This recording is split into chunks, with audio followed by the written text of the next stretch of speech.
네, 오늘 함께 나눌 말씀은 누가복음 17장 말씀이지요. 우리가 함께 나눌 말씀은 누가복음 17장 말씀부터 함께 보도록 하겠습니다. 누가 제자냐 하면 주님과 함께 예루살렘에 올라가는 사람들이 제자들이지요. 17장 1절에 보면 예수께서 제자들에게 말씀하시는 것으로 시작을 합니다. 자, 이 17장의 특별히 1절부터 4절까지에 나오는 그 교훈은 고난을 받으시고 떠나셨다가 다시 오실 재림의 날까지 그 제자들이 청지기적인 제자들이 어떻게 섬겨야 하는가라는 부분을 교훈하고 있습니다. 어쩌면 우리에게 주시는 교훈이기도 하지요. 주님 오실 때까지 우리가 어떻게 섬겨야 되는지 그 결론은 바로 3절 뒷부분에 나오지요. 용서하라는 겁니다. 우리가 이 마지막 때 주님 오실 때까지 해야 될 우리 제자들의 모습은 용서하는 겁니다. 그런데 1절에 보면 이렇게 나오죠. 실족하게 하는 것이 없을 수는 없으나 그렇게 하게 하는 자에게는 화로다라는 거예요. 실족하게 하는 것이 없을 수는 없습니다. 하지만 회개하고 돌아오는 자에게는 용서해야 되는 것을 이야기하고 있지요. 자, 그런데 5절에 보면 사도들이 이렇게 예수님께 묻습니다. 우리에게 믿음을 더 서서라고 요청을 해요.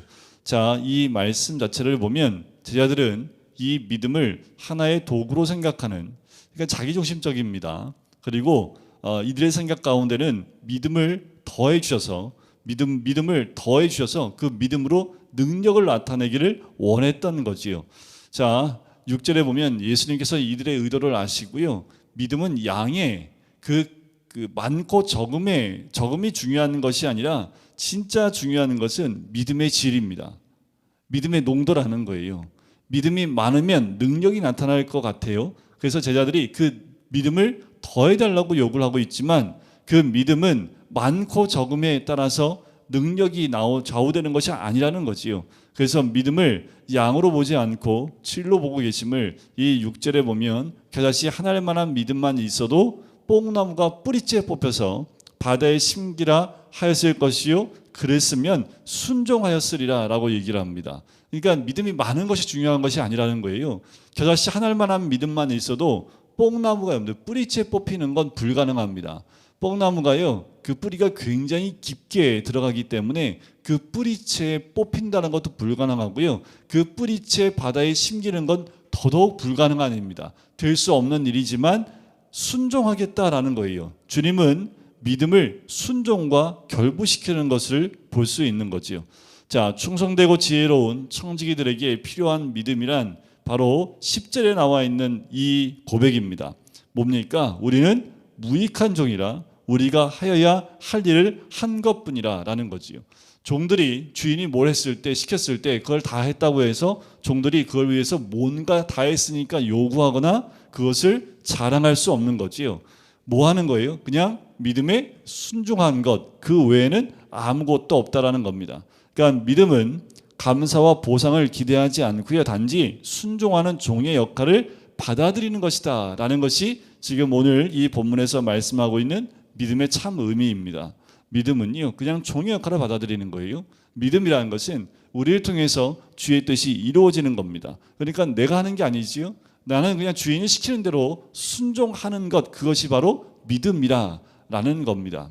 자, 그러면서 11절에 보면 예루살렘으로 가실 때에 사마리아와 갈릴리 사이로 지나가십니다. 자, 예루살렘 또 올라가시지요. 이게 6번 나오는데 이게 4번째입니다. 자, 그때 한 마을에 들어가시는데 나병 환자 10명이 예수를 만나러 오는 것을 보게 돼요. 자, 이 나병 환자 10명이 예수를 만나러 오는데 소리를 높입니다. 불쌍히 여겨달라고. 그래서 예수님이 뭐라고 말씀하세요? 14절에 보니까 가서 제자들에게 너희 몸을 보이라 라고 합니다. 그랬더니 가다가 그들이 깨끗함을 받아요. 자, 그 말씀에 순종하여 가다가 깨끗함을 받아서 그중 한 사람이 돌아옵니다. 왜요? 자기가 나은 것을 보고 큰 소리로 하나님께 영광을 돌리지요. 그때 예수님 앞에 엎드린 그 사람이 누굽니까? 16절에 보니까 사마리아 사람이라는 거예요. 자, 10사람이 다 깨끗함을 받았는데 9은 어디 있느냐라고 묻습니다. 지금 이 10명의 나병 환자는요, 사마리아 사람들만은 아닙니다. 자, 골고루. 그러니까 뭐냐 하면 지금 나병에 걸렸는데 유대인이면 어떻고 사마리아인이면 어떻습니까? 그러니까 나병이 걸렸기 때문에 다 소용이 없는 거예요. 그러니까 지금 나병 환자 10명 가운데 사마리아 사람도 있고 유대인도 있는 겁니다. 그런데 낫고 난 다음에 돌아온 사람은 누구예요? 사마리아인 한 사람만 돌아온 거예요. 그러니까 예수님이 9은 어디 있느냐라고 질문을 하시는 거지요. 자, 그리고 19절에 보면 그 돌아온 사람한테 일어나 가라. 내 믿음이 너를 구원하였느니라. 그런데 구원은 누구만 지금 누리고 있습니까? 이 돌아온 한 사람, 사마리아 사람에게만 예수님이 내 믿음이 너를 구원하였다라는 거예요. 자, 그 9명은 다 어디 갔어요? 자기의 문제가 해결되니까 각자로 돌아가 버렸다라는 거지요. 여러분들, 믿음은 문제가 해결되는 게 중요한 것이 아닙니다. 주께 돌아와 믿음으로 구원을 받는 게 중요한 거지요. 근데 9명은 뭐예요? 자기의 문제 해결되니까 이제 돌아가 버리는 거지요. 여러분들, 우리가 신앙생활 할 때도 그래요. 문제가 있을 때는 하나님 앞에 나와서 눈물로 기도합니다. 근데 문제가 딱 해결되면 눈물로 기도하는 것이 어디로 가서 사라졌는지 기도하는 자리가 비어있는 모습을 보게 돼요. 하지만 하나님은 그 가운데 돌아온 한 사람, 그죠? 사마리아 사람한테 그러지요. 이방인 외에는 하나님께 영광을 돌리러 돌아온 자가 없느냐라는 거예요. 우리는 주께로 돌아오는 자가 되어야 합니다. 하나님께 영광을 올려드리기 위해 돌아오는 자가 되어야 된다라는 거예요. 그것이 바로 믿음 있는 자의 모습이지요. 자, 그때 20절에 보니까 바리새인들이 하나님의 나라가 어느 때 임하나이까? 라고 묻습니다. 충격적입니다. 왜요? 지금 예수님은 뭘 자꾸 말씀하시는 거예요? 하나님 나라가 가까이 왔다. 하나님 나라가 너희 가운데 가까이 왔다. 계속 말씀하고 있는데 바리새인이 갑자기 뜬금없이 딱 와서 하나님 나라가 어느 때 임합니까? 그러니까 예수님 얼마나 놀랐겠어요. 근데 놀라지 않으세요. 자, 왜냐하면 이때 바리새인들이 원했던 하나님 나라와 예수님 말씀하신 하나님 나라는 너무 다르기 때문에 그렇습니다. 자, 이 바리새인이 원하는 하나님 나라는 뭐냐면, 그들이 원하는 하나님 나라는 다윗 같은 왕이 나타나서 이스라엘 나라를 다시 강력한 나라로 회복시킬 그 하나님 나라를 이들은 생각하고 있었던 거지요. 그러니까 예수님께서 뭐라고 대답을 하세요? 하나님의 나라는 볼 수 있게 임하는 것이 아니다라고 말씀을 합니다. 자, 여기 있다 저기 있다가도 못하리니 하나님의 나라는 너희 안에 있느니라.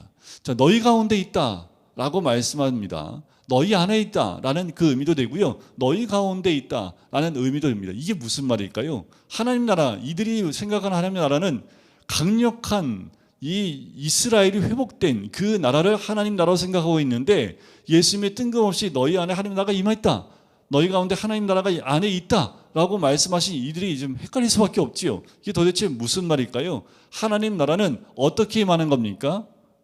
예수 그리스도가 있는 것이 하나님 나라입니다. 하나님 나라는 특별한 곳에 있는 것이 아니라 하나님 예수 그리스도가 있는 그곳이 하나님 나라예요. 그러니까 지금 10명의 문둥병자, 나병 환자를 고쳤던 예수 그리스도가 그들 가운데 있으니 하나님은 너희 안에, 하나님 나라는 너희 안에 있느니라 라고 말씀을 하고 있는 거지요. 자, 주님이 이 말씀을 하고 있는 것은, 자, 바로 다음에 이어서 제자들에게 또 이르십니다. 자, 그러면서 때가 이르니 22절에 보면 너희가 인자의 날 하루를 보고자 하되 보지 못하리. 이건 또 무슨 말씀일까요? 자, 바리새인들이 하나님 나라가 어느 때 임합니까? 너희가 볼 수 있게 한 것도 아니고 여기 있다 저기 있다고도 못하는데 너희 안에 있다. 뭐 여기도 없고 저기도 없는데 어떻게 너희 안에 있어요? 그 중심이 누구라고요? 예수 그리스도. 근데 제자들을 보시고 얘기합니다. 때가 이르리니 너희가 인자의 날 하루를 보고자 하되 너희도 보지 못하리라. 이건 또 무슨 말씀일까? 자, 그 근거가 되는 게 뭐냐면, 제자들도 하나님 나라를 어떻게 생각을 하고 있냐 하면, 자, 19장에 보면 이들이 하나님 나라를 보는 개념이 나옵니다. 19장 11절 한번 보세요. 19장 11절 뒤에 보면 이렇게 나와요. 그들이 뭐라고 얘기합니까? 11절 끝에 그들은 하나님의 나라가 당장에 나타날 줄로 생각함이려라 라고 나오지요. 지금 제자들은 당장 하나님 나라가 임할 것이라고 그렇게 생각하고 있었던 거예요. 그러니까 예수님이 뭐라고 하는 거예요? 인자의 날 하루 보고자 했지만 보지 못할 것이다. 그러니까 이 하나님 나라의 개념을 물어봤을 때 이 개념을 가지고 지금 마지막 때 주님이 이 땅에 오실 그날을 다시 한번 또 말씀해 주시는 거예요. 지금 제자들도 당장 하나님 나라가 임할 줄 알고 있었는데 보지 못한다고 얘기하니까 그 말씀은 뭐예요? 예수님이 이 땅에 다시 오셔서 재림하실 그날 마지막 때에 대한 부분들을 이 하나님 나라의 개념을 가지고 다시 말씀을 하고 있는 것이다 라고 보시면 돼요. 자, 마지막 날 어떻게 되냐 하면 사람들이 여기 있다 저기 있다고 하지만 너희는 가지도 말고 따르지도 말라. 번개가 하늘에서 이쪽에서 번쩍이며 하늘 아래 저쪽에서 비침같이 인자도 자기 날에 그러하리라. 그러니까 이쪽에 번쩍하면 저쪽에서 빛이 번쩍하는 것처럼 그때 인자도 자기 날에 그렇게 임한다라는 거지요. 그때는 26절에 보면 다시 17장 26절에 보면 노아의 때에 된 것과 같이 인자의 때도 그러하리라. 노아의 때와 같다라고 말씀하는 거지요. 그러면서 27절에 마지막 때 하나님 나라가 예수님이 이 땅에 오실 그때에 사람들이 하나님 나라를 보지 못하는 이유가 뭐예요? 27절에 나오지요. 노아가 방주에 들어가던 날까지 사람들이 먹고 마시고 장가들고 시집가더니 홍수가 나서 그들을 다 멸망시켰으며 라는 거지. 멸망이 눈앞에 왔음에도 불구하고 이들은 마지막에 대한 관심이 없어요. 관심은 뭡니까? 노아가 방주에 들어가서 문이 닫히는 그 순간까지도 뭐예요? 먹고 마시고 장가들고 시집가더니 라는 거예요. 이들이 일상생활에 모든 관심을 다 빼앗겨 버리다 보니 마지막 심판하는 그 순간까지도 멸망하는 순간까지도 깨닫지 못했던 때가 노아의 때인데 마지막 때도 이와 같다라는 거지요. 28절도 보면 사람들이 먹고 마시고 사고 팔고 심고 집을 짓더니 롯이 소돔에서 나가는 날에 하늘로부터 불과 유황이 비오듯 하여 그들을 멸망시켰다라는 거지요. 마지막 때도 뭐예요? 사람들이 먹고 마시고 사고 팔고 심고 집 짓는 것에 모든 관심이 다가 있다는 거예요. 여러분들 마지막 때를 이렇게 정신이 팔려 있으면 하나님 나라가 오는 것을 보지 못한다는 거, 볼 수 없다라는 거지요. 그래서 30절에 뭐예요? 인자가 나타나는 날에도 이러하리라는 거예요. 여러분들 먹고 마시고 시집가고 장가가고 이게 우리 일상생활이잖아요. 오늘 일하면서 오늘은 뭐 먹고 살지? 오늘은 어디 가지? 오늘은 누구 만나지? 뭐 마시지? 이게 생각이 사람들의 생각이고 어쩜 우리 생각 아닙니까? 사고 마시고 팔고 집 짓고 이 하는 일들 일상의 생활 가운데 우리의 염려가 다 거기에 빼앗겨 있다 보면 주님이 오실 그때를 우리가 이미 예수님께서 말씀하신 대로 징조가 일어남에도 불구하고 깨달지 못한다라는 거예요. 여러분들 우리가 신경을 써야 될 것, 성도들이 신경 써야 될 것, 제자들이 신경 써야 될 게 뭐예요? 주님 언제 오시냐? 여기에 중심이 있어야 된다라는 거지요. 자, 33절 무릇 자기 목숨을 보존하고자 하는 자는 잃을 것이요 있는 자는 살리리라. 있는 자는 살리리라 말씀하지요. 마지막 때가 가까이 올수록 사람들은 어디에 관심이 있어요? 자기 목숨을 보존하는 일에 모든 관심. 목사님 그건 당연한 거 아니에요? 당연하지요. 우리가 건강하게 사는 거 당연하고 그것이 중요한 거 당연하지요. 근데 여기에 모든 것이 집중되어 있다 보니까 주의 뜻이 내 안에 없어요. 하나님 나라가 내 안에 없어요. 하나님 나라가 내 안에 없다는 건 뭐예요? 예수님이 내 안에 없다라는 겁니다. 우리의 가정에 예수님이 없다라는 거예요. 그러니까 관심이 예수님께 없고 다른 것에 집중할 수밖에 없는 거지요. 자, 본문에서는 세상적인 하나님 나라를 기대할 것이 아니라 역사적인 종말에 대한 경각심을 우리 좀 일깨우고 계시는 거지요.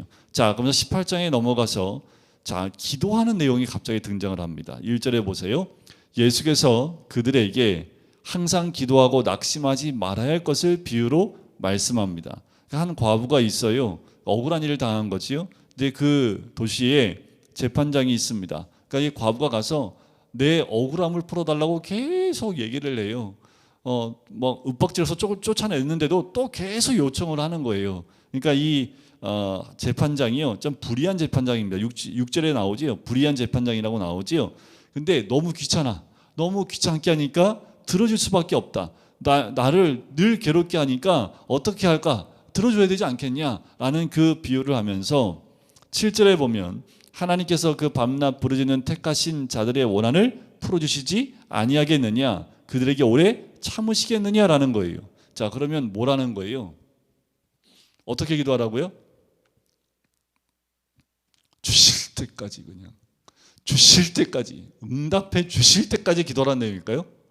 그러니까 이게 기도에 대해 잘못된 사고, 우리가 뭐하고 연결되냐면요, 기도하면 우리 어르신들 치성 드리는 거 있죠.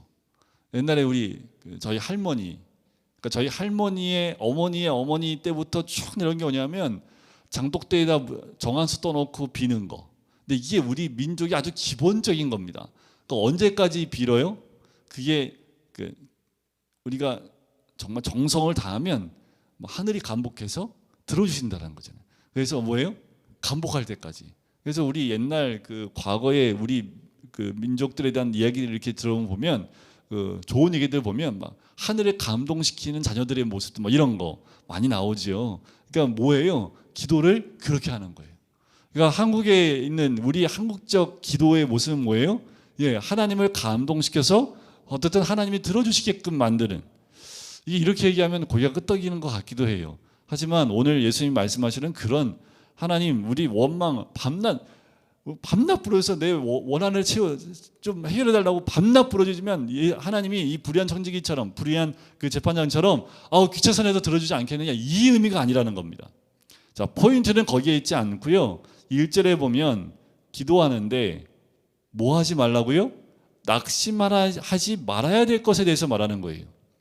자, 그런데 기도할 때 낙심하지 말라는 겁니다. 우리 기도하다가 응답되지 않으면 낙심할 때가 있지요. 기도를 멈출 때가 있지요. 낙심하지 말라는 거예요. 포인트는 낙심하지 말라는 거지 끈질기게 기도하라는 내용이 아니라는 거예요. 자, 이 한 과부가 그 불의한 재판자인 거 알면서도요, 낙심하지 않았습니다. 낙망하지 않았습니다. 끝까지 찾아가서 자기의 원한을 들어줄 것을, 해결해 줄 것을 요청했던 것은 이 불의한 재판자인 거 알면서도 그가 낙심하지 않고 끝까지 찾아간 것처럼 우리가 기도하다가 낙심하지 말아야 되겠다라는 거예요. 자, 그러면서 8절 끝에 뜬금없이 예수님이 이 말씀하십니다. 인자가 올 때에 세상에서 뭘 보겠느냐? 믿음을 보겠느냐라는 거예요. 그럼 이 믿음은 또 뭐예요? 그러면 마지막 때에 너희가 인자가 올 때 그 마지막 때 세상에서 믿음을 보겠느냐? 그 말은 뭐예요? 믿음을 보겠다, 못 보겠다? 보기가 어렵다라는 얘기잖아요. 그런데 이 믿음은 그건 뭐예요? 지금 이 비유로 말씀하신 것에 따른 믿음이다 보니까 이 믿음은 여인이 보여주고 있는 것과 같은 종류의 믿음이에요. 뭐냐 하면 낙심하지 않고 항상 기도하는 것이 종말 시대를 사는 성도들의 특징이어야 된다는 거예요. 그러니까 마지막 때 가까이 올수록 낙심하고 기도를 멈추는 사람들이 많아진다라는 겁니다. 아무리 기도해도 주님 오시지 않고 아무리 기도해도 응답되지 않는 것 같아서 이제 많은 그리스도인들이, 많은 제자들이 기도하기를 그치는 때가, 인자가 올 때가 이와 같다라는 거예요. 그게 어떻게 해요? 낙심하지 말고 기도하라는 겁니다. 자, 그러면서 9절에 보면 또 자기를 의롭다고 믿고 다른 사람을 멸시하는 자들에게 이 비유로 말씀하시되 두 사람이 기도하러 올라가요. 근데 바리새인 기도와 세리 기도 아시잖아요. 바리새인이 주로 기도할 때 뭐라 해요? 하나님이여, 나는 다른 사람들과 같지 않습니다. 17절, 12절, 나는 또 얘기하지요. 그러니까 지금 바리새인은 중심이 누구예요? 나예요. 기도하는데 이거는 기도에 포인트가 있는 게 아닙니다. 그러니까 이게 또 바리새인의 기도와 세리 기도, 우리는 어떤 기도를 해야 되냐? 이쪽에, 근데 이건 기도에 포커스가 있는 게 아니에요. 자, 이 바리새인의 포커스는 뭐였어요? 나예요. 내 업적, 내가 이렇게 살았습니다. 하나님, 나 이렇게 살고 있으니 하나님 복 주셔야 되지 않습니까? 나는 이런 사람입니다 라고 중심이 나한테 있어요. 근데 세리는요, 감히 하늘도 못 쳐다봅니다. 가슴을 치면서 하나님이여 불쌍히 여소서, 나는 죄인으로서이다. 그러니까 진짜 죄인이잖아요, 세리는. 그러니까 자기가 죄인이라고 고백한 거잖아요. 근데 누구의 기도를 받으세요? 바리새인보다 누가 의롭다 하심을 얻어요? 세리가 의롭다 하심을 받고 집으로 돌아갑니다. 자, 이거는요, 기도가 포인트가 아니라 9절에 포인트가 나와요. 9절에 뭐라고 나옵니까? 자기를 의롭다고 믿고 다른 사람을 멸시하는 자들에게 대한 비유입니다. 이건 비유예요. 근데 그 멸시하는 자들에 대한 비유를 기도를 통해서 드러낸 거지, 중심은 기도 자체에 있는 것이 아니라 결론은 뭐예요? 자기를 높이지 말고 낮추라는 겁니다. 한계 많아요? 아니요. 하나님 앞에 가면 업적을 많이 쌓으면 뭐예요? 이거 했고 저거 했고 이게 뭐 있어? 하나님 보시기에는 다 똑같아요. 그러니까 뭐예요? 자기를 높이지 말고 무릇 14절 끝에 그 결론이 나오지요. 무릇 자기를 높이는 자는 낮아지고 자기를 낮추는 자는 높아지리라. 그러니까 우리는 다 뭐 하는 사람이 돼요? 세리처럼 자기를 진짜 낮은 사람처럼, 더 낮은 사람처럼 여기면 하나님께서 높이시라는 거지요. 이게 기독교 안에 있는 원리입니다. 자, 그런데 15절에 보면 예수께서 만져주심을 바라고요. 자기 어린 아기를 데려오매 제자들이 꾸짖습니다. 이때 통념은 어린 아이는 사람 취급받지 못한다고 말씀을 드렸죠. 그런데 예수님이 뜬금없이 또 하나님 나라 얘기하십니다. 16절 두 번째 줄에 보면 어린 아이들이 내게 오는 것을 용납하고 금하지 말라. 하나님의 나라는 이런 자의 것이라. 이건 또 뭐예요? 자, 하나님 나라에 대해서 계속 바리새인도 얘기하고 제자들한테도 얘기했는데 하나님 나라는 누구 것이에요? 어린아이 것. 자, 이제 돌아온 주일이 어린이 주일이고 금요일이 어린이날인데 비가 엄청나게 온대요. 우리 애들 큰일 났어. 이제 목요일 저녁부터 비 와서요, 토요일 오전까지 비 온답니다. 폭우가 올 정도로, 호우가 올 정도로 비가 많이 온대요. 우리 애들이 울상일 텐데 어디도 못 나가고 아마도 극장이나 실내 쇼핑몰에 아마 그냥 사람들이 바글바글 할 것 같은데, 자, 하나님 나라가 누구의 것이라고요? 이런 자의 것, 어린아이와 같은 자. 그러니까 어린아이의 것이라는 것이 아니라 어린아이와 같은 자. 17절에 보세요. 누구든지 하나님의 나라를 어린아이와 같이 받아들이지 않는 자는 결단코 거기 들어가지 못하리라. 그러니까 어린아이와 같은 믿음에 대한 부분을 말씀하고 있는 거지요. 어린아이들이 믿는 그 믿음, 잘 속잖아요, 애들. 그러니까 제가 처음에 아직도 기억나는데, 제가 교회 와서 우리 여름에 다 우리 같이 수련회를 갔었잖아요. 여기 어디 홍제동 쪽에 있는 거기 갔었는데, 그때 형진이하고 도환이가 우리 현솔이 데리고 장난치는 걸 옆에서 봤어요. 근데 현솔이가 진짜인 줄 알더라고요. 그때 도환이가 뭐죠? 경찰은 아니었고 뭐라고 그러죠? 군인 대신 가서 의경이었거든요. 그러니까 자기가 경찰이라고, 그리고 형제는 아마 그때 자기가 형사라고 아마 그런 식으로 얘기했던 것 같아요. 그러니까 현솔이가 진짜로 믿어가지고 얘기를 듣는데 막 눈이 번쩍번쩍 빛나가지고 막 얘기를 듣고 있는 거예요. 밥 먹을 때도 형들 옆에 딱 붙어가지고 막 얘기하는 것만 들으면서 제가 너무 웃겼는데, 그걸 들으면서 그럼 아무리 봐도 저거는 그때 현솔이가 초등학교 6학년인가 아마 그때 그럴 때였어요. 그 나이인데 저 아무리 봐도 저거는 거짓인데, 딱 봐도 뻥인데, 뻥인 거 분명히 알겠는데 애들은 이게 뻥인지 구분 안 되고 이렇게 그때 그 얘기에 그냥 몰입이 되는 걸 보면서, 자, 애들이 참 쉽게 믿는다라는 생각이 들어요. 자, 그렇게 의지하는 어린아이들, 이 아이들은 그 믿음에 대한 부분에서 쉽게 믿음을 받아들이는데 이거 거짓이 아니라 진짜로 믿어요. 그래서 한동안 현설이가 저한테 와서 그걸 질문한 적이 있어요. 야, 그거 아니야. 근데 아빠 그거 아닌 것 같아. 계속 그걸 계속 믿더라고요. 그래서 제가 도환이하고 형제한테, 야, 니네들이 진짜 얘기를 해줘. 안 되겠다. 얘 진짜 믿어. 그래서 니네들이 얘기를 해줘야지 안 되겠다. 그래서 얘기한 적도 있습니다. 자, 누구든지 하나님의 나라를 어린아이와 같이 받아들이지 않는 자는 결단코 거기에 들어가지 못하리라. 어린아이의 모습, 그와 같이 믿음으로 받아들이는 그 모습을 의미하는 거겠지요. 자, 그 다음에 18절에 보면 어떤 관리가 나옵니다. 이건 부자 청년 비유지요. 자, 부자 청년이 얘기했던 것. 자, 그래서 예수님이, 우리가 지금 마가복음에서까지 다 봤기 때문에 이 부자 청년한테 율법 지켜라. 그랬더니 다 지켰다고, 시키면 다 지켰다고 얘기를 해요. 그러니까 예수님이 불쌍히 여기면서 그에게 뭐라고 합니까? 있는 것 다 가난한 자에게 나눠주고 나를 따르라 라고 얘기했더니 23절에 보니까 그 사람이 큰 부자이므로 이 말씀을 듣고 심히 근심하더라라는 거지요.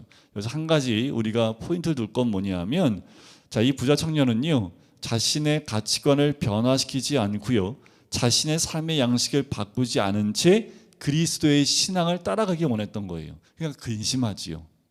예수님을 따르려면은 자기가 가진 것을 다 나눠주고 나를 따르라고 말씀을 했고, 그때 제자들도 다 그렇게 따랐기 때문에 그렇게 했는데, 그러면 자기의 삶의 양식과 가치관을 바꾸고 따라가야 되는데 그러지 못하니까 근심하고 있는 거지요.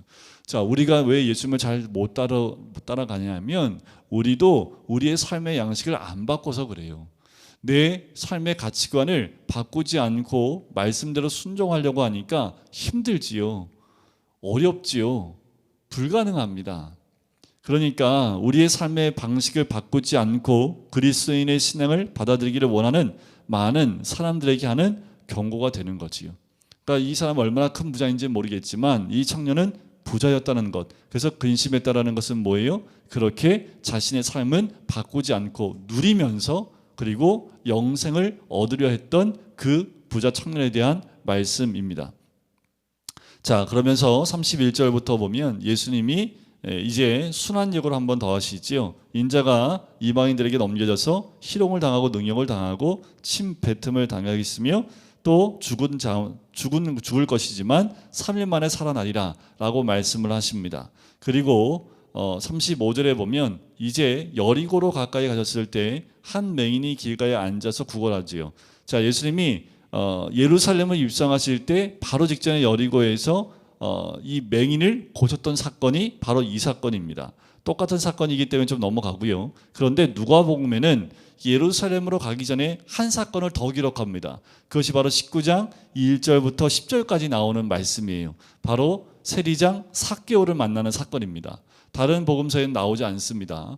누가복음에만 기록이 되어 있어요. 바로 예루살렘에 입성하기 직전에 만났던 이 세리장입니다. 삭개오라는 이름을 갖고 있는데 이 삭개오라는 이름은 순전하다, 정의롭다라는 뜻을 가지고 있습니다. 자, 세리도 유대인들이 싫어하는데 세리의 장이에요. 세리를 거느리고 있는 세리장입니다. 그러니까 당연히 뭘까요? 2절 끝에 부자일 수밖에 없겠지요. 자, 앞에 있는 부자 관리도 나왔는데 또 부자가 또 나와요. 자, 앞에 있는 부자 청년은 어땠을까요? 근심하고 돌아가 버렸는데 이 삭개오라는 부자는 어떻게 됐을까요? 자기의 있는 것을 다 팔아서 가난한 자에게 나눠주겠다고 얘기하고 또 속인 속에서 빼앗은 것이 있으면 네 값전이나 갚겠다라고까지 하고 돌이키는 이 사람을 봅니다. 자, 18장 18절에 나오는 그 부자 관리, 모든 사람 유대인들이 다 선망하고 있는 이 사람은 돌이키지 않고 근심하고 자기 삶으로 돌아갔는데 유대인들이 반역자라고 생각하는 이 세리장인 삭개오는 예수를 만나고 어땠을까요? 자기의 삶을 송두리째 바꿔버립니다. 가치관을 바꿔버리고 삶의 양식을 바꿔버립니다. 그래서 뭐예요? 자기가 가진 것을 다 나눠주고 자기가 토색한 것이 있으면 네 값짜리나 갖겠다고 얘기를 해요. 그랬더니 9절에 뭐예요? 오늘 구원이 이 집에 이르렀다 라고 이야기하는 거지요. 그리고 이 사람도 아브라함의 자손이다 라는 거예요. 유대인들이 봤을 때는 정말 반역자고 죄인인데 삶의 양식이 바뀌고 가치관이 바뀌니까 이도 아브라함의 자손이 될 수 있었던 거지요. 회개는 그런 겁니다. 그래서 우리가 날마다 중요한 것은 아직 바뀌지 못한 내 가치관이나 삶의 양식이 있다면 회개하는 거예요. 그게 바로 회개입니다. 자, 10절에 보면 이 누가복음의 주제 장절이지요. 인자가 온 것은 잃어버린 자를 찾아 구원하려 함이라 하는 거지요. 우리 주님이 이 땅에 오신 이유가 뭐라고요? 잃어버린 자를 찾아 구원하는 겁니다. 더 나아가서 우리가 이 땅에 사는 이유도 이와 같은 겁니다. 주님이 잃어버린 자를 찾는 것처럼 우리도 잃어버리는 자를 찾는 것이 바로 주의 뜻이다라는 거지요. 자, 11절 두 번째 줄에 보면 자기가 예루살렘에 가까이 오셨고 그들은 자 이제 다섯 번째지요. 예루살렘으로 더 가까이 오신 거예요. 자, 그들은 하나님 나라가 당장에 나타날 줄로 생각하고 있는 모습이 나옵니다. 자, 예루살렘에 입성하기 직전에 하나님의 나라에 대하여 교훈하시는 그 교훈이 종말론적 비유로 연결이 됩니다. 자, 예수님은 지금 오시는 중이 아니라 지금 가시는 중이지요. 자, 이 말이 뭐냐면 예수님 지금 오시는 것이 아니라 예루살렘을 통해서 십자가를 통해서 가시는 중이지요. 자, 하나님의 나라의 종들이 어떤 자세로 일해야 하는지에 대해서 예화로 바로 연결해서 말씀하십니다. 이제 곧 예수님은 십자가를 지고 예루살렘에 올라가면 이제 가셔야 돼요. 자, 그러면 예수님이 가시고 난 다음에 청지기의 역할을 감당할 제자들, 바로 우리들이 어떠한 자세로 일해야 되는지를 지금 예화로 남겨주고 계시는 거지요. 그게 바로 문화 비유입니다. 자, 12절에 보면 어떤 귀인이 왕위를 받아 가시려고 오려고 먼 길로 가는 이 비유를 하면서 자, 그 주인이 한 문화씩을 다 나눠줍니다. 한 문화씩을 다 나눠주는데 16절에 보니까 첫 번째가 와서 한 문화로 10문화를 남겼습니다. 그랬더니 열 고을 권세를 차지하라. 그 앞에 뭐래요? 네가 지극히 작은 것에 충성하였으니. 자, 또 두 번째 사람이 와서 한 문화로 5문화를 남겼습니다. 그랬더니 너도 5고을을 차지하라. 근데 어떤 사람이 와요? 그 사람이 뭐라고 합니까? 한 문화가 여기 있습니다. 내가 수건을 쌓아두었나이다 라고 얘기를 하지요. 책망을 받아요. 한 문화를 빼앗아서 10문화 있는 자에게 주라고 얘기합니다. 26절 보세요. 무릇 있는 자는 받겠고 없는 자는 그 있는 것도 빼앗기리라. 자, 우리에게 주어진 하나님이 주신 그 문화들이 있는데 그 문화로 뭐 하라는 거예요? 남기는 거지요. 작은 일에 충성을 다하라는 겁니다. 자, 이 한 문화를 그냥 쌓아두고 갖고 있었던 사람은 뭐예요? 자, 주인에 대해서 잘못된 생각을 갖고 있었던 거지요. 마치 달란트 비유와 비슷합니다. 이 비유는 동등한 비유를 강조하고 있습니다. 똑같이 나눠져요. 문화를. 자, 우리 모두에게 맡겨진 주님을 증거하는 일임을 우리에게 얘기합니다. 자, 잃어버린 자를 찾는 그 일을 우리에게 맡겼는데 우리가 나가서 해야 될 건 뭐예요? 그것을 남기는 거죠. 찾고 남기는 것을 이야기합니다. 자, 우리가 하나님께서 제대로 알지 못하면 우리가 이 일을 감당할 수 없게 된다라는 것을 이야기하지요. 그러면서 28절에 보면 예루살렘을 향하여 앞서 가시더니라고 말씀을 합니다. 자, 이게 굉장히 여러분들 한번 생각을 해보세요. 지금 예루살렘에 들어가면 예수님이 어떻게 되는지 알아요? 몰라요? 아세요. 예루살렘에 들어가면 조금 있으면 이 한 주간 안에 예수님은 십자가에 못 박혀 죽는다는 것을 아세요. 그런데 마지막 예루살렘을 향하여 가시는데 어떻게 가세요? 앞서서 가시더라 라고 얘기합니다. 이게 굉장한, 예수님한테는 두 가지 의미, 크게는 두 가지 의미를 나올 수 있는데 죽으러 가는 거죠. 그런데 이 반대는 뭘까요? 하나님의 뜻을 이루려 가는 거예요. 죽는 길이기도 하지만 하나님의 뜻을 이루는 길이기도 합니다. 근데 예수님한테는 뭐가 더 큰 거예요? 죽는 게 더 큰 거예요? 하나님의 뜻을 이루어드리는 게 더 큰 거예요. 그러니까 예수님은 내 고난과 내 죽음보다 더 큰 건 하나님의 뜻을 이루어드리는 게 더 중요한 거예요. 그러니까 뭐예요? 빨리 가서 하나님의 뜻을 이루어드리려고 하는 그 마음 중심이 이 발걸음에 함께 동행하고 있는 것을 보게 돼요. 자, 내가 원하는 것 보세요. 그 관원 얘기를 아까도 부자 관원 얘기도 했지만 머뭇거리는 것이 있지요. 왜 그럴까요? 내 것에 대한, 나에 대한 것이 크다 보면 그것에 매여 있는 것이 많지만 예수님은 자기의 생명에 매여 있는 분이 아니라 하나님의 뜻을 따라가는 분이기 때문에 그 뜻을 이루어드리는 대로 움직여가는 분이라는 것을 알 수 있지요. 그래서 예루살렘을 향하여 어떻게 해요? 앞서서 가신다라는 겁니다. 자, 그래서 나귀 새끼를 타고 입성하시는 장면이 28절부터 40절까지 나오지요. 자, 그렇게 나오고 41절 보세요. 자, 입성했던 거는 우리가 함께 나눴기 때문에 입성은 좀 스킵하고 넘어가고요. 41절에 보니까 가까이 오사 성을 보시고 우시며라고 나오지요. 자, 여러분들 성경에 예수님이 우시는 장면이 딱 세 군데 나옵니다. 여기 누가복음 19장 41절하고요. 그리고 히브리서 5장에 보면 예수님이 겟세마네 기도하면서 울었다라고 거기에 표현이 되어 있습니다. 또 요한복음 11장에도 나와요. 요한복음 11장에 가면 거기에 누가 나오나요? 나사로가 죽은 장면이 나옵니다. 그 나사로가 죽은 것을 보고 사람들이 우니까 그때 예수님도 눈물을 흘리시더라라고 나와요. 이 나사로가 죽는 것 때문에 그래서 그를 다시 살려주시지만 그를 살리시기 전에 그 죽음에 대해 슬퍼하는 자들과 함께 우시는 장면이 나옵니다. 그러니까 성경에 예수님이 3번 우세요. 근데 오늘 본문에 나오는 그 우시는 그 모습은 뭘까요? 예루살렘의 멸망과 함께 마지막 때를 바라보시며 울고 있는 예수님의 모습을 보게 됩니다. 자, 42절에 보면 우시면서 너도 오늘 평화에 관한 일을 알았더라면 좋을 뻔하였거니와 지금 내 눈에 숨겨졌도다. 이게 뭘까요? 예수 그리스도가 오심으로 화평함이, 오늘 이제 새벽에도 화목제에 대해서 나눴지만 주님이 오늘 오심을 통해서 평화에 관한 일이 이루어진 거지요. 그건 세상의 평화가 아니라 하나님과 우리와 사이의 평화가 이루어진 거지요. 예수님은 우리들끼리의 평화보다 더 중요한 건 뭐예요? 하나님과 우리 사이에 막힌 담을 허시는 것이 더 중요하기 때문에 그런 일을 알았더라면 좋을 뻔했는데 너희들 눈에, 내 눈에는 숨겨졌다라는 거예요. 모른다라는 거예요. 이때 당시 제자들도 몰랐지요. 또 유대인들도 몰랐습니다. 그렇지만 이 복음을 받아들이는 모든 자에게는 이제 이것이 숨겨진 것이 아니지요. 예수 그리스도를 믿음으로 이것이 비밀이 아니라 다 드러났기 때문입니다. 자, 날이 이를지니 원수들이요 토토를 쌓고 너를 둘러 사면을 가두고, 지금 예루살렘 성에 대해서 얘기합니다. 그러면서 44절에 뭐라고 그래요? 또 너와 및 그 가운데 있는 내 자식들을 땅에 메어치며 돌 하나도 돌 위에 남기지 아니하리니 이는 내가 보살핌 받는 날을 알지 못함을 인함이니라. 예루살렘의 멸망은 AD 70년에 이루어지게 됩니다. 그리고 결국 마지막 때에 예루살렘 멸망을 보시며 우리 주님은 현재 그리고 곧 이루어질 예루살렘, 그리고 마지막 때 주님이 오실 때 이루어질 일들을 통시적으로 함께 보면서 눈물을 흘리시는 거예요.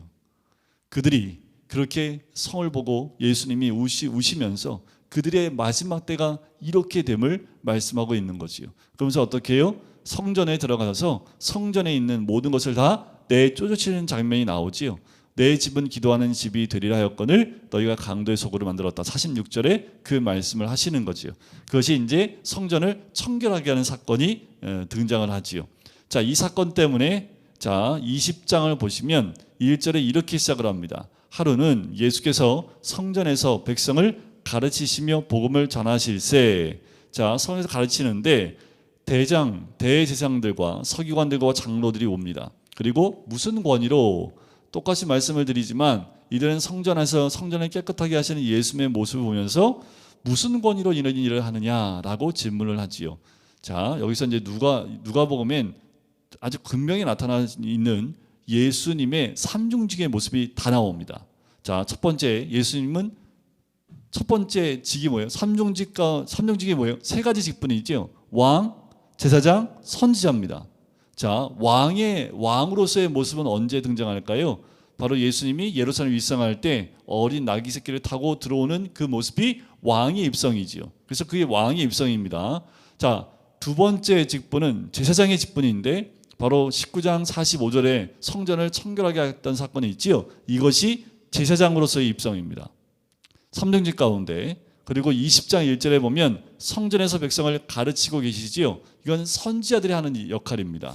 하나님의 뜻을 가르치고 하나님 말씀을 대언하는 것이 선지자의 역할이기 때문에 바로 20장 1절에 선지자로서의 입성하는 모습을 보여주고 있는 거예요. 하나님의 소리로 대답하시면서 모든 상황에 대해서 말씀하시고 모든 문제에 대해서 말씀하셨다라는 거죠. 그러니까 뭐예요? 19장 후반부터 왕으로서의 입성, 그리고 성전을 청결하시게 하신 사건으로 제사장으로서의 입성을 보여주시고 20장 1절에서 백성들을 가르치시며 복음을 전하는 모습을 통해서 선지자로서 입성하는 삼중직의 예수님의 입성의 모습을 누가복음은 다 드러내고 있는 모습입니다. 그런데 이들은 권위로 물어봐요. 무슨 권위를 하느냐? 그러니까 예수님이 그럼 세례 요한의 세례는 누구로부터 왔느냐? 이 질문 기억하시지요?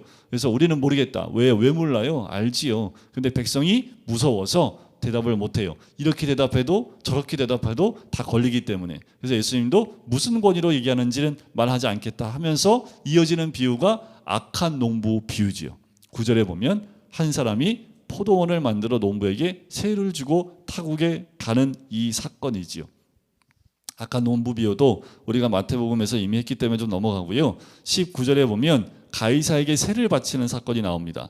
자, 이것도 저희가 납세 논쟁으로 많이 했던 건데 당시에 로마는요 유대인들한테 곡식의 10분의 1과 기름과 술의 5분의 1을 토지세로 거뒀고 수입의 100분의 1을 소득세로 징수하고 남자는 14세부터 65세까지 여자는 12세부터 65세까지 노동자의 하루 품삯인 한 데나리오를 인두세로 징수했다고 합니다. 그러니까 지금 이 세를 거두는 것을 이게 어떻게 해야 되느냐? 세를 바치는 것이 옳으냐? 그렇지 않느냐라고 질문하는 납세 논쟁입니다.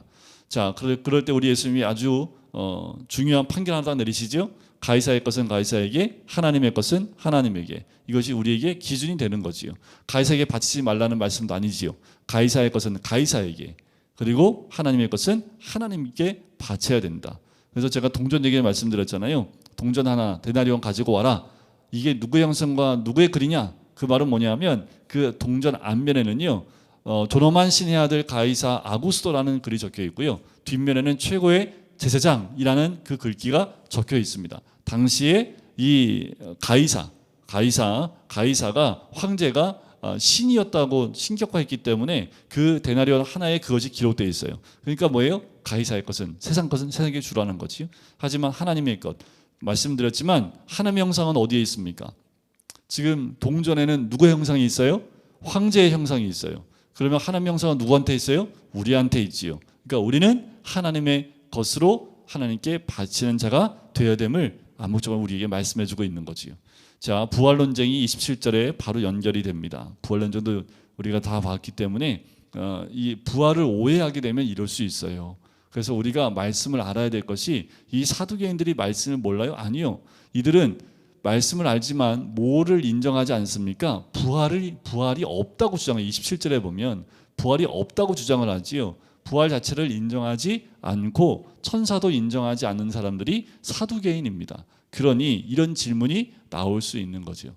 여러분들, 우리가 신앙생활하면서 뜬금없는 질문들이 많이 나오는 이유가 뭐냐면 다 똑같아요. 뭐냐면 말씀을 오해해서 그래요. 말씀을 제대로 알면 하나님께 질문할 게 없어요.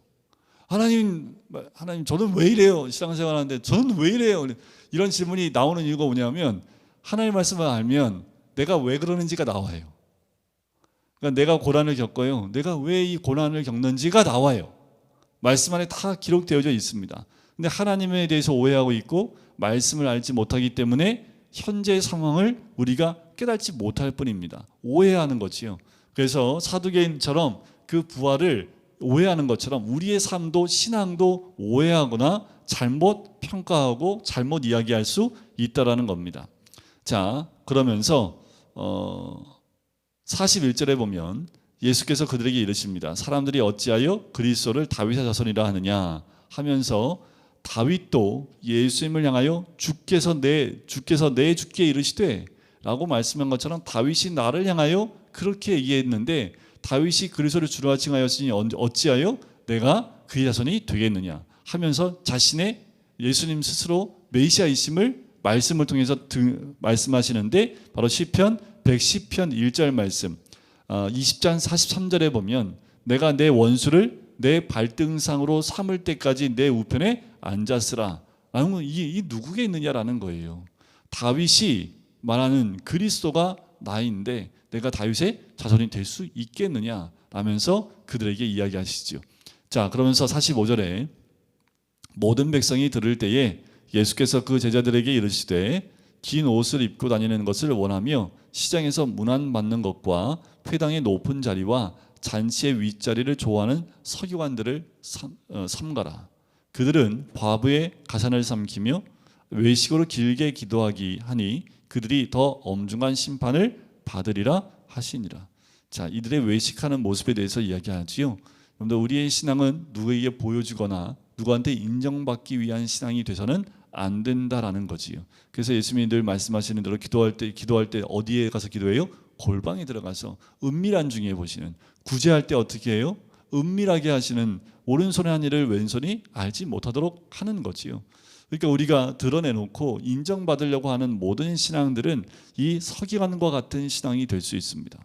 우리가 늘 깨어있는 것, 교회에서 섬길 때에도 또 어디 나가서 그리스도인으로 무엇을 할 때에도 항상 은밀하게 보시는 주님 앞에 하는 것, 외식하며 길게 기도하는 것이나 또 가산을 삼키는 이들의 모습들처럼 우리가 조심해야 될 것은 우리도 똑같은 인간이고 죄인이기 때문에 우리도 언제든지 서기관이 될 수 있습니다. 우리가 한순간 아수라 백자처럼 서기관이 됐다가 회개하고 돌이키면 그 삭개오가 되기도 하고요. 또 갑자기 부자 청년인 그 돈 많은 관리가 됐다가 아직도 내 삶을 하나님의 삶의 원리로 살지 못한다면, 그 양식에 버리지 못했다면 그런 또 갔다가 또 그 세리의 기도처럼 죄인입니다라고 기도하는 그 모습 가운데 우리가 주님께 인정받는 그 모습이 될 수도 있죠. 이랬다 저랬다 하는 것이 우리의 신앙은 아닙니다. 그런데 우리의 삶을 보면 수시로 넘어지는 경우가 많지요. 넘어질 때 중요한 것은 다시 일어설 수 있기 때문에 넘어질 수 있는 겁니다. 넘어지는 걸 두려워하면 배울 수 있는 것이 아무것도 없지요. 그런데 아기들 보면 처음에 한 발자국 한 발자국 걸어갈 때 넘어진 게 당연하지요. 처음부터 걷기 시작하면서부터 막 뛰어다니는 애들은 없습니다. 이제 다 넘어져요. 신앙도 마찬가지입니다. 넘어질 수 있습니다. 하지만 서기관들은 넘어진 상태에서 자기들이 원하는 그냥 삶을 살았기 때문에 외식하는 자들이 된 거지요. 우리도 언제든지 넘어질 수 있습니다. 중요한 건 돌이키고 회개하고 주께로 나오는 거지요. 그럴 때 하나님의 인도하심이 있고 또 하나님의 역사하시는 은혜가 임하게 될 줄 믿습니다. 우리 시간 같이 기도하실까요? 사랑의 주님, 주님은 이 땅의 왕으로 대제사장으로 또한 선지자로 이 땅에 입성하시고 우리에게 그 모든 모습을 보여주신 줄 믿습니다. 하지만 그 모든 모습들 가운데 우리를 하나님과 화목하게 하기 위해서 십자가를 지시고 죽으심으로 그 모든 것을 이루셨던 것처럼 이제 우리가 믿음으로 그 주님을 받으며 이제 그 하나님 나라 가운데 거하는 주의 사람 되어지길 간절히 소원합니다. 서기관들처럼 부자, 관리처럼 아버지 하나님 삶의 양식과 가치관이 바뀌지 아니하여 근심하며 자기의 것만 채우려고 하는 서기관과 또 바리새인의 교만한 그 기도와 같은 모습이 우리의 모습이 되길 원치 않습니다. 하나님, 삭개와 같이 내 모든 것 회개함으로 주께 돌이키고 세리의 기도처럼 죄인입니다 고백하는 우리들, 어린아이와 같이 하나님 나라를 소유하는 하나님의 사람 되어지길 간절히 소원합니다. 하나님, 낭망하지 아니하고 그 기도했던 한 과부처럼 아버지 하나님 마지막 때에 낙심하지 아니하고 기도하는 주의 백성 되어지길 간절히 소원하오니 마지막 때에 믿음이 있는 자를 보겠느냐 말씀하신 그 믿음의 사람이 될 수 있도록 주여 축복하시고 인도하여 주시옵소서. 하나님, 매 순간마다 믿음 가운데 거하는 주의 사람 될 수 있도록 축복하여 주시옵소서. 감사드리며 예수 그리스도의 이름으로 기도드립니다. 아멘.